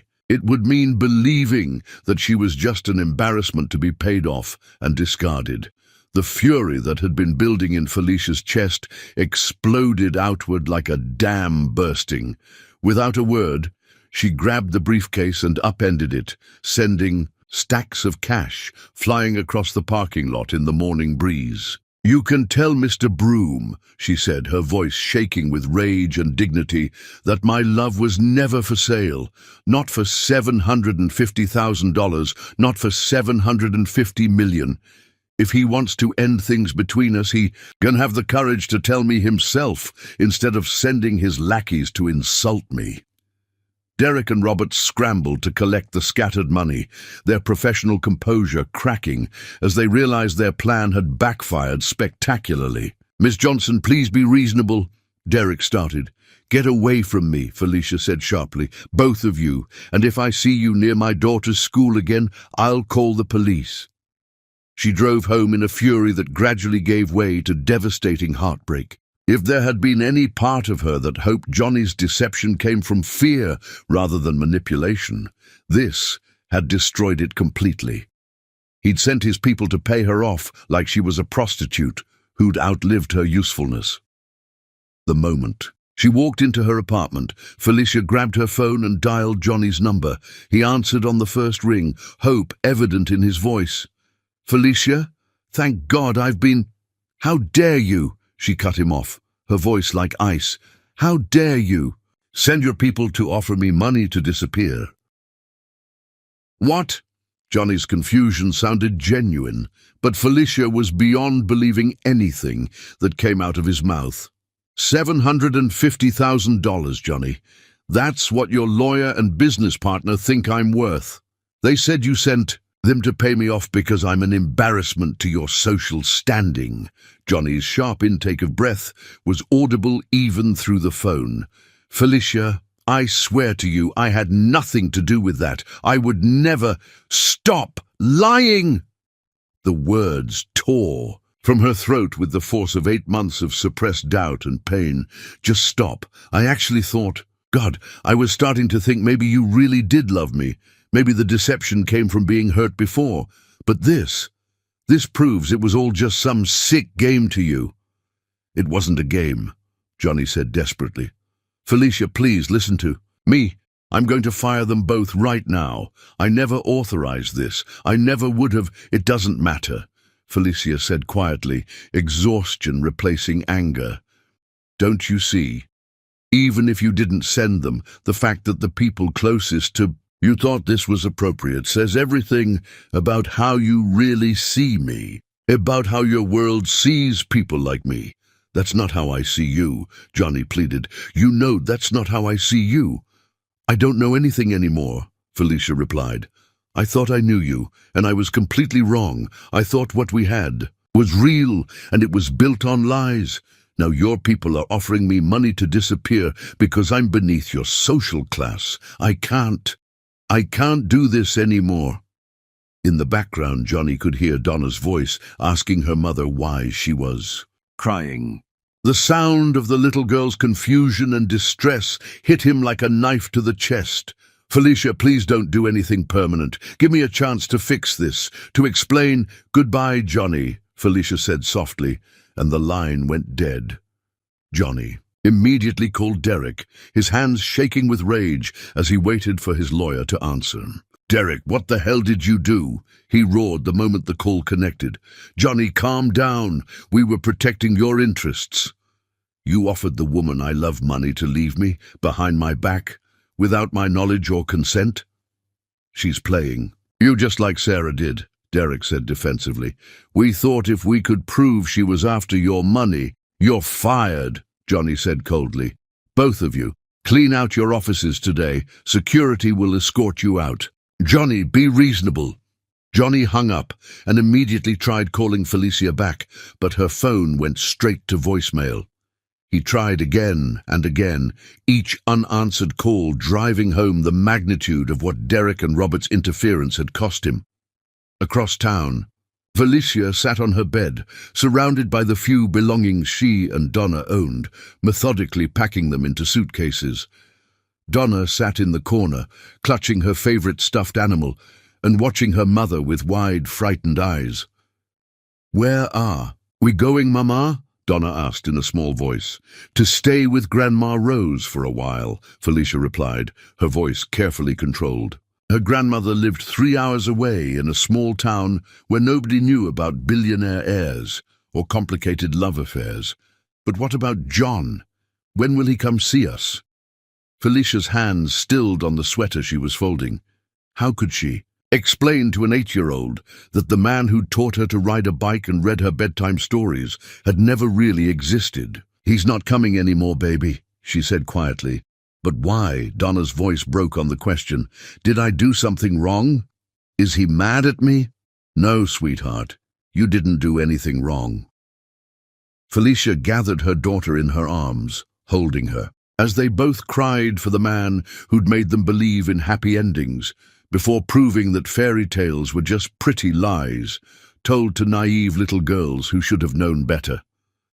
As they drove out of the city that evening, leaving behind the apartment where they'd been happiest, neither of them looked back. But in the rearview mirror, if Felicia had been looking, she might have seen a familiar figure standing in the rain outside their building, watching the taillights of their car disappear into the darkness. Chapter 8. Hearts in Exile. 6 months. 183 days since Felicia had driven away from the city with Donna, leaving Johnny standing in the rain like a monument to his own mistakes. Every morning, he woke in his sprawling penthouse, surrounded by luxury that felt more like a mausoleum, and counted another day in his self-imposed exile from happiness. The mansion that had once been his sanctuary now echoed with emptiness. Every room held memories of Felicia and Donna, the kitchen where he'd burned pancakes while Felicia laughed at his attempts, the living room where they'd built blanket forts and watched Disney movies, the bedroom where he'd held Felicia through the night and believed he'd finally found his home. Johnny stood at his office windows, staring out at the city below. From this height, he could see toward Felicia's old neighborhood, though she no longer lived there. His private investigator had confirmed she and Donna were staying with her grandmother 3 hours away, but Johnny hadn't pressed for details. If Felicia wanted contact, she would have answered his calls. Mr. Broom. His new assistant, Maria, spoke hesitantly from the doorway. "Dr. Kellerman is here for your 4 o'clock appointment." Johnny sighed, turning away from the window. "Send him in." Dr. Michael Kellerman was a renowned therapist who specialized in trauma and trust issues.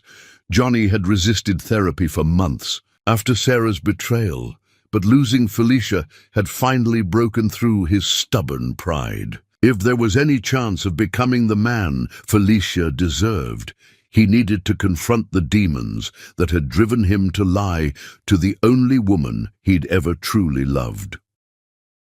"How are you feeling today, Johnny?" Dr. Kellerman asked as he settled into the leather chair across from Johnny's desk. "Like a man who destroyed the best thing that ever happened to him," Johnny replied honestly. "Same as yesterday, same as every day for the past 6 months. Have you had any contact with Felicia?" Johnny shook his head. "She made it clear she needed space. I'm trying to respect that, but—" He ran his hands through his hair, a gesture that had become habitual in his distress. "What if she never forgives me? What if I've lost them forever? Let's focus on what you can control," Dr. Kellerman said gently. "Tell me about your week. How did the restructuring at your company go?" Johnny had spent the past months completely overhauling his business operations. Derek and Robert were long gone, their positions filled by people Johnny trusted implicitly. He'd also implemented new policies about transparency and ethical business practices, determined to build something that would make Felicia proud if she ever learned about it. "It's finished," Johnny said. "New legal team, new board members, new accountability measures. I've also started the foundation." The Felicia Johnson Foundation for Single Mothers had been Johnny's attempt to honor the woman he'd lost while helping others in similar situations. It provided scholarships for nursing education, childcare assistance, and emergency financial support for single mothers pursuing higher education. Johnny had funded it entirely himself and deliberately kept his involvement quiet, not wanting it to seem like a grand gesture designed to win Felicia back. "That's significant progress," Dr. Kellerman noted. "You've taken concrete steps to address the business culture that enabled your associates to act without your knowledge. How does that feel, like closing the barn door after the horse has bolted?" Johnny said bitterly. "I should have seen what they were capable of. I should have known they'd view Felicia as a threat to be eliminated. You trusted people you'd worked with for years. That's not a character flaw, Johnny. The fault lies with them for violating that trust." They spent the next hour exploring Johnny's childhood, his relationship with his emotionally distant father, and the way Sarah's betrayal had shaped his ability to trust. It was painful work, digging through layers of defensive mechanisms he'd built to protect himself. "I convinced myself that lying to Felicia was protecting us both," Johnny admitted. But I was really just protecting myself. I was so terrified of being used again that I made it impossible for her to truly know me. And now I understand that love requires vulnerability. You can't have one without the other." Johnny's voice was raw with emotion. "Felicia showed me that from the very beginning, kneeling in the rain to help a stranger, opening her home to me, trusting me with her daughter's heart. And I repaid that courage with deception." 3 hours away, in the small town of Millbrook, Felicia sat on her grandmother's front porch, watching Donna play in the yard. The past 6 months had been a necessary retreat, a chance to heal away from the memories that haunted every corner of the city. Grandma Rose's house was a sanctuary of faded chintz and homemade quilts, where time moved slower and hearts could mend in peace. But even here, surrounded by love and acceptance, Felicia carried the ache of loss like a physical wound. "Mama," Donna called from where she was picking wildflowers, "do you think John misses us?" The question hit Felicia like it did every time. Donna asked it, and she asked it almost daily. "I don't know, baby," Felicia replied, the same answer she'd given for months. "I dream about him sometimes," Donna confided, settling beside her mother on the porch swing. "In my dreams he comes to find us and says he's sorry for making you sad." Felicia wrapped her arms around her daughter, breathing in the sweet scent of her hair. Donna had handled the sudden upheaval with remarkable resilience, but Felicia knew the child missed Johnny desperately.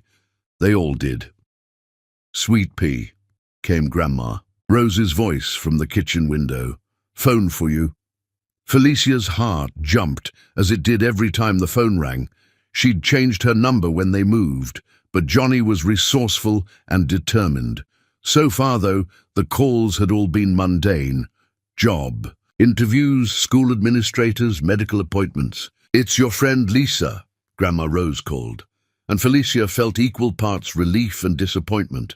Lisa had been Felicia's closest friend since nursing school, and she'd become the unofficial keeper of information about Johnny's activities. Though Felicia had asked her not to share details, Lisa couldn't help dropping occasional hints about the changes in his life. "Hey, girl," Lisa said when Felicia picked up the phone. "How are you holding up?"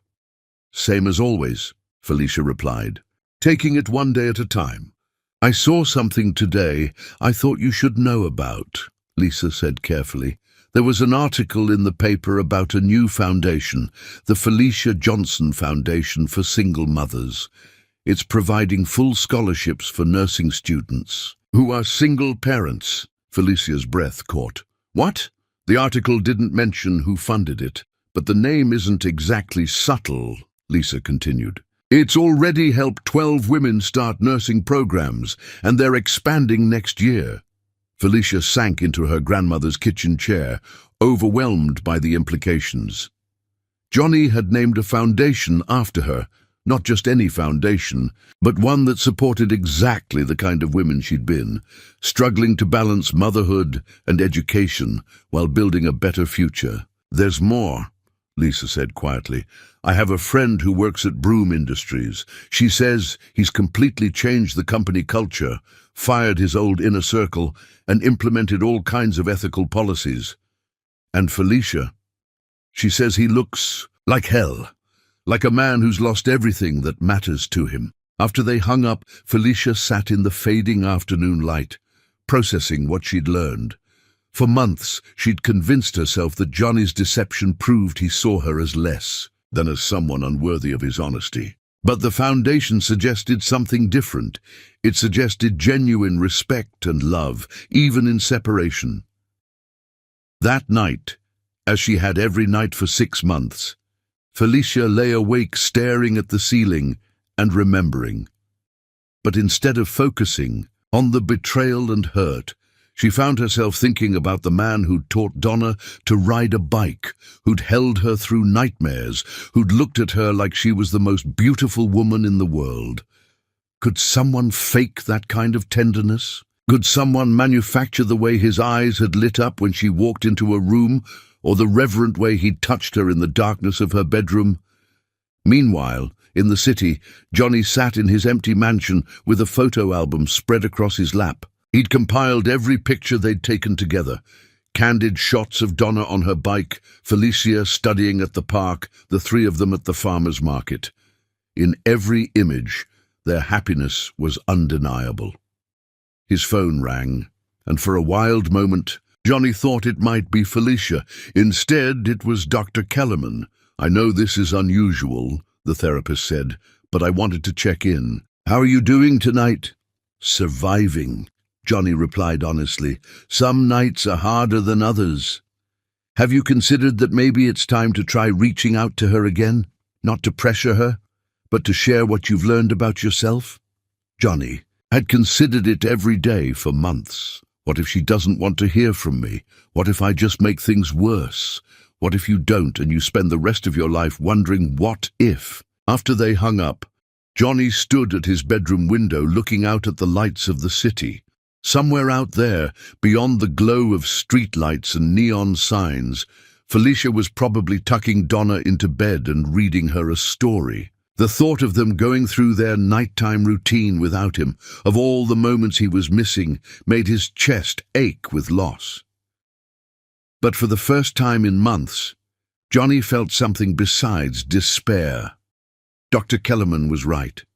He'd done the work of becoming a better man, of confronting his demons and rebuilding his life on a foundation of honesty and integrity. Maybe it was time to find out if love could survive even the deepest betrayal. Maybe it was time to fight for his family. Chapter 9. Love's Grand Declaration. The morning news played softly in Grandma Rose's kitchen as Felicia prepared breakfast. Donna chattering about her upcoming school play while spreading jam on her toast with the concentrated intensity only 8-year-olds could manage.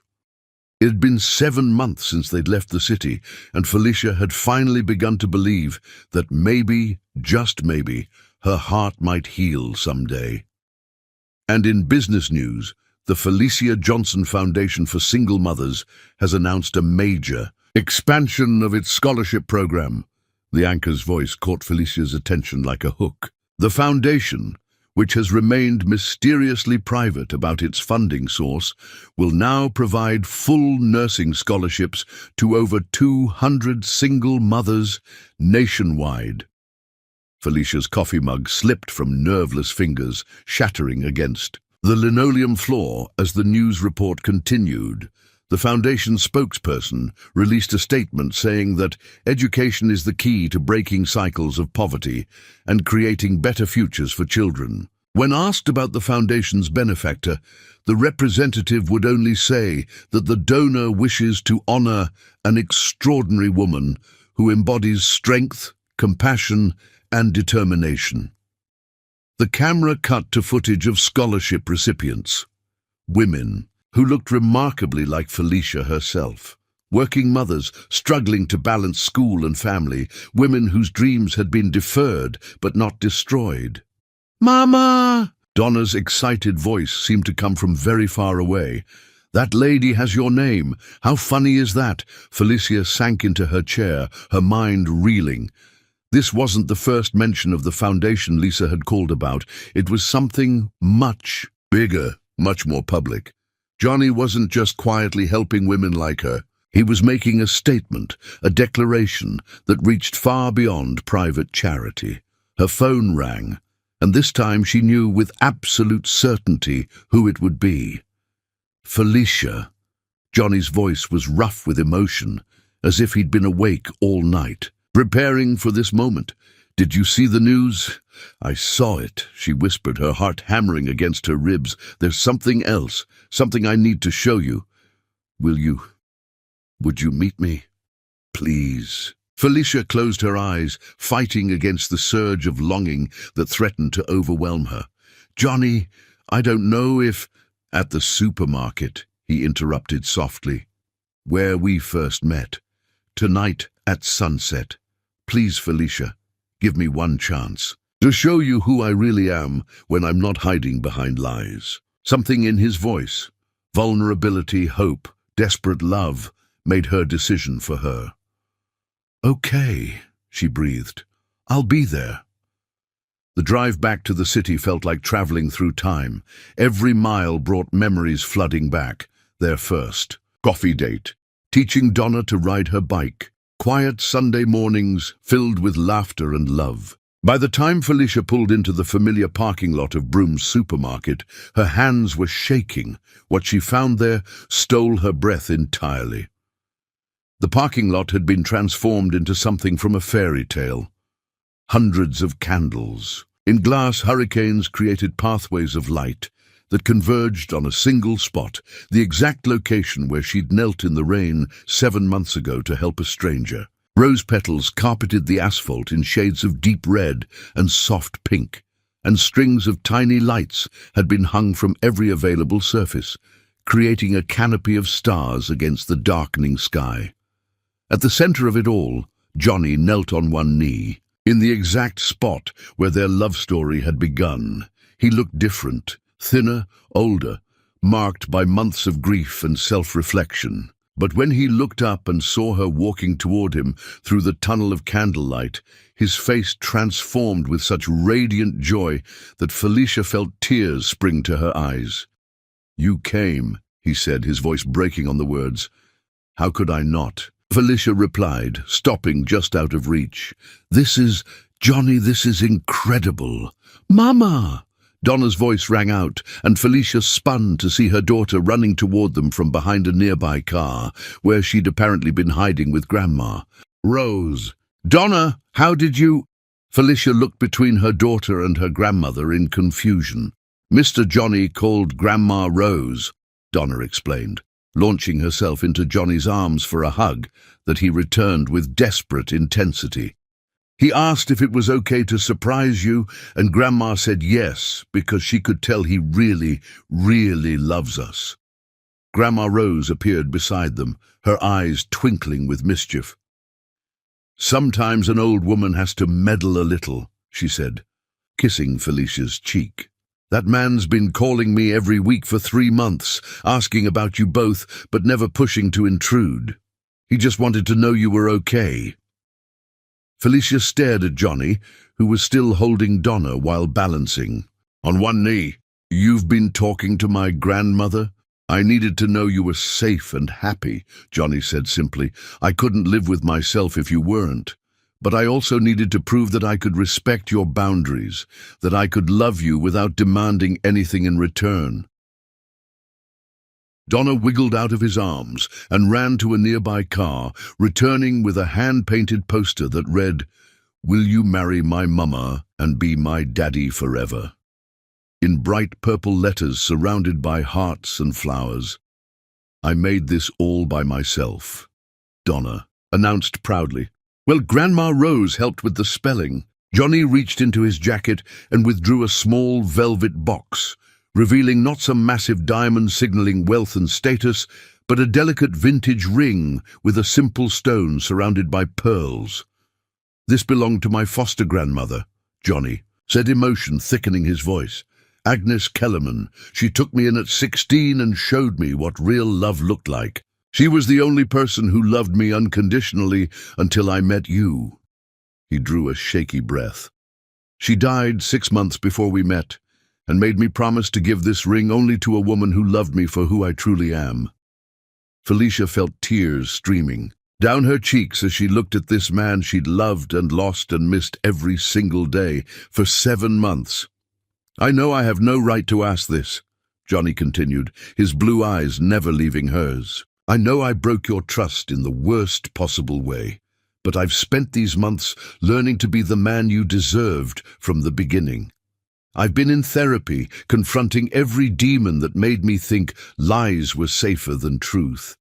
I've rebuilt my company based on the values you live by every day, and I've established this foundation not to win you back, but because your strength and determination inspired me to use my resources to help other women achieve their dreams the way you achieved yours." He gestured to the elaborate scene around them, This isn't about money or grand gestures.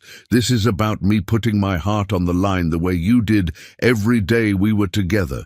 This is me telling you that I choose vulnerability over protection, truth over safety, love over fear." Felicia sank to her knees beside him, her heart so full she could barely speak. "Johnny, I love you," he said fiercely. "I love your strength and your kindness and the way you make everything better just by existing.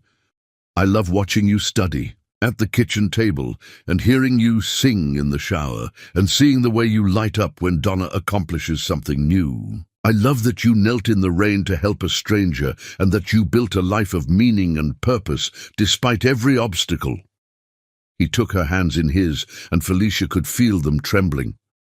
"I love that you saw through my lies to the man I could become, and loved him anyway. And if you'll let me, I want to spend every day for the rest of my life proving that your love transformed me into someone worthy of it." "The foundation," Felicia managed through her tears. "You named it after me, because you showed me what it means to fight for your dreams while lifting others up along the way," Johnny said, "because every scholarship recipient reminds me of your courage and determination. Because I wanted the world to know that Felicia Johnson is the strongest, most inspiring woman I've ever known." Donna, who had been watching the entire exchange with the serious attention of a child witnessing something momentous, suddenly spoke up. "Does this mean you're going to be my daddy for real now?" Johnny looked at the little girl who'd stolen his heart from the very beginning. "Only if your mama says yes, princess. Only if she can forgive me for being so scared of losing you both that I almost lost you anyway." Felicia looked around at the fairy tale he'd created in a parking lot, at her daughter's hopeful face, at her grandmother's encouraging smile, and, finally, at the man who'd broken her heart and then spent months putting himself back together to earn the right to try again. "Yes," she whispered, and then louder, "Yes, yes, 1,000 times yes." Johnny's hands shook as he slipped the ring onto her finger, a perfect fit, as if it had been waiting for her all along. Then he was kissing her, pouring 7 months of longing and regret and desperate love into the connection of their lips while Donna cheered, and Grandma Rose dabbed at her eyes with a handkerchief. "I promise you," Johnny said against her mouth, "complete honesty from this moment forward. No more secrets, no more lies, no more fear. Just love and truth, and the 3 of us building something beautiful together." "Just the 4 of us, Grandma," Rose corrected with a grin. "Someone's got to keep you all in line." As they stood together in the center of their fairy tale parking lot, surrounded by candlelight and rose petals and the promise of forever, Felicia realized that some love stories don't end with the first kiss. They begin with the choice to forgive, to trust again, to believe that 2 broken hearts can heal each other. And this was only the beginning of theirs. Chapter 10. A Wedding Written in the Stars. 6 months of rebuilding had led to this moment, the most important day of their lives, when 2 souls who had found each other, lost each other, and fought their way back together would finally become one in every way that mattered. The private garden behind Johnny's mansion had been transformed into something beyond fairy tales. 20,000 white roses created a living cathedral, their petals forming an aisle that seemed to float on clouds of silk and dreams. Strings of fairy lights hung between ancient oak trees, like captured starlight, while crystal chandeliers suspended from invisible wires created pools of dancing light throughout the garden. The altar was a simple arch of intertwined white roses, and baby's breath, elegant in its understated beauty. In the bridal suite of the mansion, Felicia stood before a full-length mirror, hardly recognizing the goddess staring back at her. Her wedding dress was a masterpiece of ivory silk and delicate lace that hugged her curves before flowing into a train that seemed to float around her like mist. The bodice, hand-beaded with pearls and crystals, made her dark skin glow like burnished gold, while the cathedral veil fell around her like a blessing from heaven itself. "Oh, sweet pea," Grandma Rose whispered, tears streaming down her weathered cheeks. "You look like an angel walked down from heaven." Donna, resplendent in her flower girl dress of blush-pink silk, with a crown of white roses in her hair, bounced on her toes beside them. "Mama, you're the most beautiful bride in the whole world. Johnny's going to cry when he sees you." Felicia's heart fluttered with nervous excitement. These past 6 months had been the most honest, vulnerable, and beautiful period of her life. Johnny had kept every promise he'd made in that parking lot. Complete transparency, couples therapy together, and a dedication to proving every day that his love was real and eternal. She'd moved back to the city and into the mansion gradually, bringing Donna with her as they all learned to be a family. Johnny had converted an entire wing into Felicia's study space, complete with a state-of-the-art nursing simulation lab where she could practice her skills. He'd also legally adopted Donna, a process that had left all three of them in tears of joy. "Are you ready, my darling girl?" Grandma Rose asked, adjusting Felicia's veil one final time. Felicia touched the simple pearl necklace at her throat, Johnny's wedding gift, passed down from his beloved foster grandmother, and nodded. "I've never been more ready for anything in my life."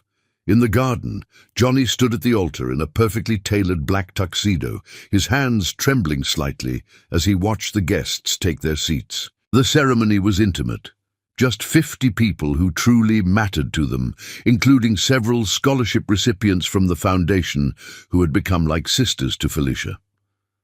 Dr. Kellerman sat in the front row, beaming with the pride of someone who had witnessed Johnny's transformation from broken man to whole human being. Beside him sat the new leadership team at Broom Industries, people Johnny trusted completely, who understood that family came before profit and love, before prestige, as the string quartet began the opening notes of Pachelbel's canon. Johnny felt his breath catch in his throat. This was really happening.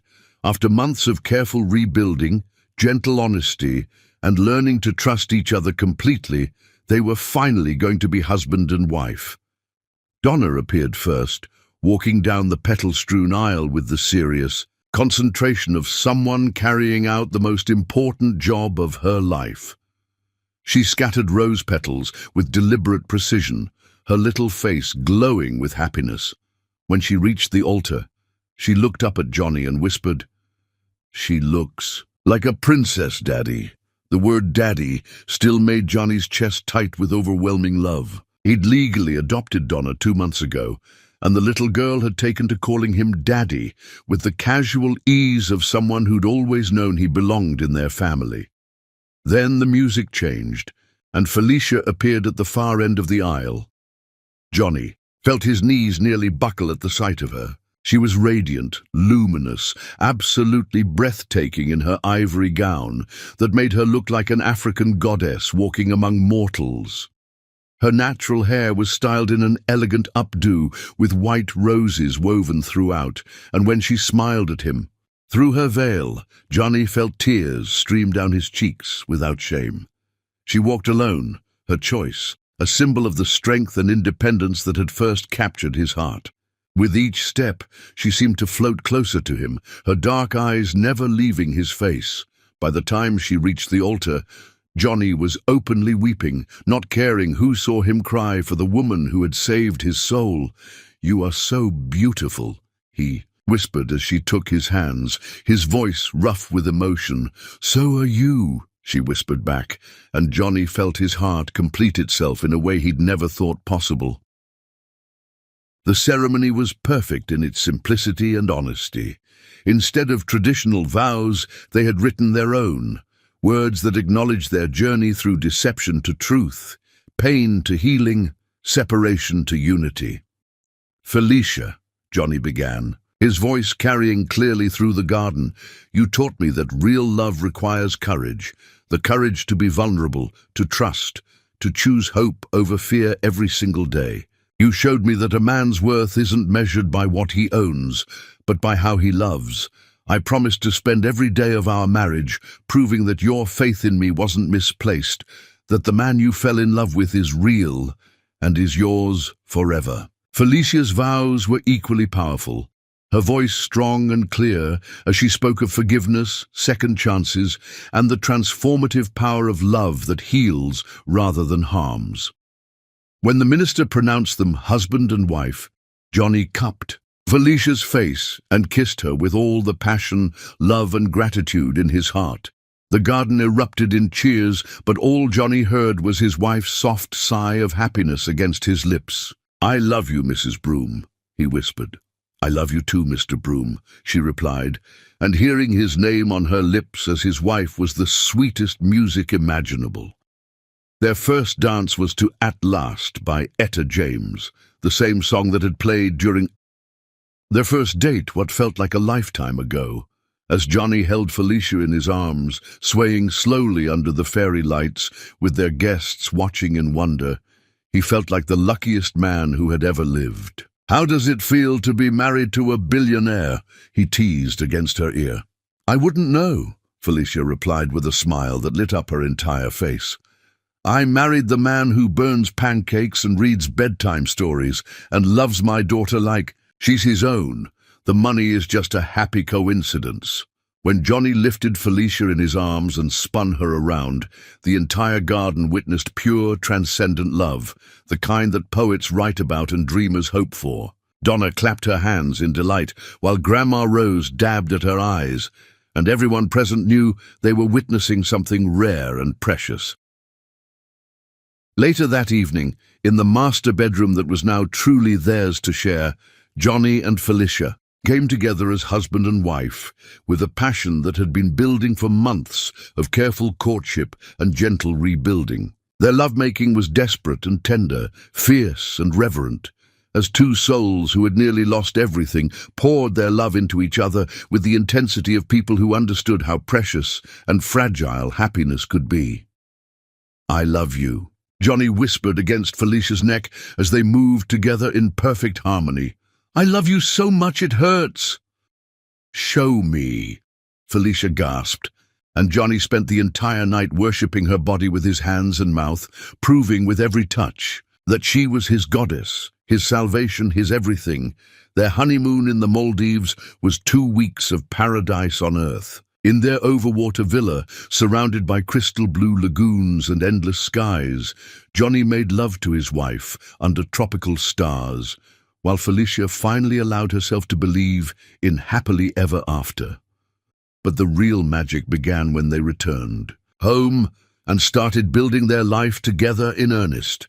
5 years later, Johnny stood in the audience of Donna's high school graduation, his arm around Felicia's expanding waist as she carried their second child. When Donna's name was called as valedictorian, she looked directly at them and mouthed, "Thank you, Daddy," and Johnny felt his heart burst with pride. 7 years later, Felicia cut the ribbon on the Felicia Johnson Community Health Clinic, a state-of-the-art facility funded by their foundation that provided free health care to underprivileged families. Johnny watched his wife, now Dr. Felicia Broom, RN, address the crowd with the same grace and compassion that had first captured his heart in a rainy parking lot. 10 years later, they sat in their garden watching their twin boys, Marcus and Gabriel, play on the swing set Johnny had installed next to the rose garden where they'd been married. Donna, now in college studying to become a doctor like her mother, was home for spring break and helping her little brothers build a fort. "Any regrets?" Johnny asked Felicia as they watched their children play in the golden light of sunset. "Only one," Felicia replied, snuggling closer to her husband of a decade. Johnny's heart skipped a beat. "What's that?" "That it took us so long to find each other," she said with a smile. "I wish we'd met sooner so we could have had even more time together." Johnny kissed the top of his wife's head, breathing in the scent of her hair and feeling grateful for every twist of fate that had led them to that rainy parking lot where love had first taken root. Their love story had begun with deception and pain, traveled through betrayal and forgiveness, and bloomed into something beautiful and eternal. It proved that some love survives anything, that second chances can lead to happiness, and that the best fairy tales are written by imperfect people who choose to love each other perfectly. As stars emerged over their garden, the same garden where they'd